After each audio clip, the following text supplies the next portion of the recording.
आपने ट्वीट किया है छोटा रिचार्ज और क्या क्या आपको देंगे, इसके लिए बोला है।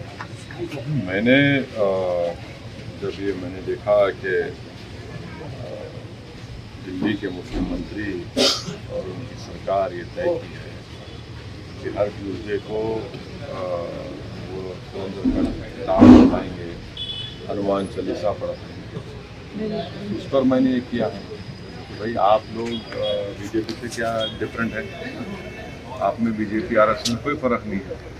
आप इनका हिपोक्रेसी देखिए कि कोई कह रहा है कि मैं सरयू नदी में चले जाऊँगा, कोई कह रहा है कि राष्ट्रपति को नासिक आया जाए, कोई कह रहा है कि ये पाठ पढ़ाया जाएगा शिक्षा सेंटर में और जहाँ पर अस्पताल में पढ़ाया जाएगा। तो आप तो नरेंद्र मोदी पर चल रहे हैं, वो कर रहे हैं, आप वही करना चाह रहे हैं।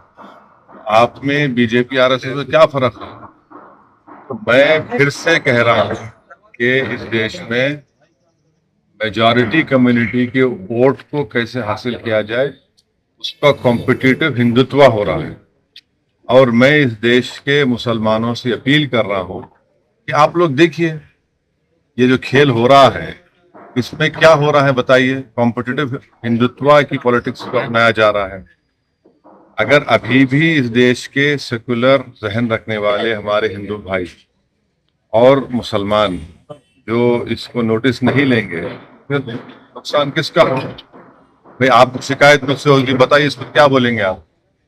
ये जो सब तमाशे किए जा रहे हैं ये क्या है। फिर वही सरयू नदी को जाएंगे, कोई बोला कि नासिक को आया जाए, कोई ये पाठ पढ़ाया जाएगा और हनुमान चालीसा पढ़ाया जाएगा स्कूल्स में अस्पतालों में। क्या हो रहा है फिर ये। क्या ये कॉम्पिटिटिव हिंदुत्व नहीं है। क्या ये मेजॉरिटी कम्युनिटी के वोट को हासिल करने की पूरी कोशिशें नहीं की जा रही हैं। फिर कहाँ पर सेकुलरिज्म दफन हो गया। सर अभी राम मंदिर के दर्शन के मसले पे भी कांग्रेस पार्टी के लोग मकर संक्रांति पे दर्शन करके आए गए, 22 तारीख को नहीं जाएंगे मकर संक्रांति तो, लेकिन लोग दर्शन करके आए। नहीं, इतना जो आप जो पॉलिटिक्स ऑफ कंफ्यूजन करना चाह रहे हैं, इससे फायदा किसको हो रहा है।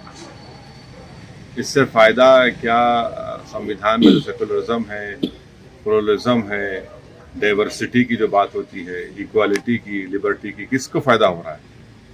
आप तो वही कर रहे हैं जो मोदी चाह रहे हैं। अब बताइए फर्क क्या है। यही तो हमारी शिकायत रही है, यही तो हम लड़ रहे हैं और इसीलिए हम पर इल्जाम लगा दिया जाता है। भाई आप सरयू नदी को जाएंगे, कोई कहता है वहां नहीं जाएंगे, कोई राष्ट्रपति कह रहा है कि नासिक आ जाइए, कोई कह रहा है कि दिल्ली के स्कूल अस्पतालों में हम हनुमान चालीसा और ये कर देंगे। तो फिर फर्क क्या बचा है आप में। अभी भी वक्त है कि इस देश के सेकुलर जहन रखने वाले हमारे हिंदू भाइयों से, दलित भाइयों से, आदिवासी भाइयों से, ओबीसी सेक्शन के कई बड़े लोग हैं और खास तौर से मुसलमानों से मैं ये गुजारिश कर रहा हूँ कि देखिए ये आप ही के सामने हो रहा है ना, और इसका जिम्मेदार मैं नहीं हूँ। सर राहुल गांधी एक नई यात्रा शुरू कर रहे हैं, चलिए निकले हैं तो अब देखिए क्या होता है। तेलंगाना में सरकार बना ली, तेलंगाना भी आज से यात्रा करके गए। चलिए देखिए यात्रा कर रहे हैं, चलिए यात्रा उनकी यात्रा है, उनकी पार्टी बोलेगी कितना फायदा होगा नहीं होगा, क्या होगा नहीं होगा, ये तो हमको मालूम हो जाएगा।